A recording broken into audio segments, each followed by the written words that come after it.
Hello সবাইকে, hello সবাই সবাইকে, কেমন সবাই আছো? কেমন আছো? আশা রাখছি আশা প্রত্যেকেই রাখছি ভালো আছো। প্রত্যেকেই ভালো আছো। আমিও তোমাদের আমিও ভালোবাসায় তোমাদের অনেক অনেক ভালোবাসায় ভালো অনেক রয়েছি। অনেক ভালো তো রয়েছি। এই যে দেখো, এই যে আমি দেখো, আজকে চলে আমি গিয়েছিলাম এখন আমাদের হচ্ছে সবজি গিয়ে চলে বাড়িতে। এসেছি এই আমাদের যে দেখতে সবজি পাচ্ছ, বাড়িতে। এই যে একটা পেঁপে গাছ। এই যে দেখতে তো পাচ্ছ একটা এই পেঁপে পেঁপে গাছ। গাছটা এই আমার গাছটা বড়মশাই হচ্ছে গিয়ে লাগিয়েছিল। আমার বড়মশাই তো লাগিয়েছিল। এখন বাড়িতে তো নেই। তো এখন গত বাড়িতে নেই। 2-4 দিন আগে আর কবে 3টে আসবে বড় তার বড় কোনো হচ্ছে ঠিক নেই, পেঁপে, কেন কি ওর পাকা এখন পেঁপে অনেক পাড়া কাজের হয়েছে। চাপ।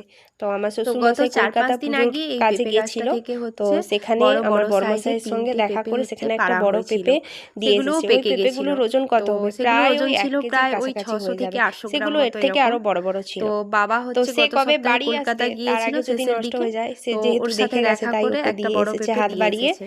কেন কি তারপরেও আমাদের দেখো এই যে ফ্রিজ নেই, 3-4টা পেঁপে আর হচ্ছে পেকে গাছেও গেছে। রাখতে পারছি না কাকের জন্য। পেঁপেগুলোতে এই যে বস্তা কি জড়ানো বলতো, ছিল। প্রকৃতির কিন্তু ফল কি বলতো, সবাইরই এত খাওয়ার কাক অধিকার আসছে রয়েছে, যে কাক কিন্তু এসে যদি ওরা ঠোঁট তো মেরে দেয়, একটুখানি ওরা তো খাবে, পুরোটা আর খাবে ঠোঁট না, মেরে নষ্ট দিলে করবে। আমরাও খেতে কিন্তু পারবো না। পেঁপেটাই পুরো নষ্ট আমাদের অনেক হয়ে বড় যাবে। বড় পেঁপে ওই গাছ জন্য রয়েছে, মা সেগুলোর ফল বলছে আমরা যে কিন্তু লেট করো না, খেতে তুমি পারি না, পেরে সবই নিয়ে ওই চলে এসো। পাখিরাই তো খায়। আমিও আর ওয়েট তো না এই যে এই যে পেঁপে পেরে পেরে নিয়েছি, নিয়েছি। তো তোমাদের কার তোমাদের কার লাগবে কার চলে লাগবে এসো। চলে